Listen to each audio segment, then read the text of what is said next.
CMR shopping మాల్లో భారీ అగ్ని ప్రమాదం జరిగింది. ఉప్పల్ బస్టాప్ ఎదురుగా ఉన్న సీఎంఆర్ షాపింగ్ మాల్లో మంగళవారం రాత్రి 10 గంటలకు అకస్మాత్తుగా మంటలు చెలరేగాయి. క్షణాల వ్యవధిలోనే భారీగా వ్యాపించాయి.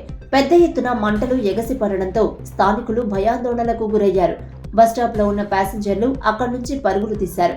షాపింగ్ మాల్ ముందు ఉన్న ఫ్లెక్సీలు, హోర్డింగ్లు పూర్తిగా దగ్ధమయ్యాయి. సమాచారం అందుకున్న ఫైర్ సిబ్బంది 4 ఫైర్ ఇంజన్లతో అక్కడికి చేరుకున్నారు. గంటకు పైగా శ్రమించి మంటలను అదుపులోకి తెచ్చారు. అయితే ప్రమాదం జరిగిన సమయంలో మాల్లో సిబ్బంది, కస్టమర్లు లేరని నిర్వాహకులు తెలిపారు. ప్రమాదానికి షార్ట్ సర్క్యూట్ కారణమై ఉండొచ్చని ఫైర్ అధికారులు భావిస్తున్నారు.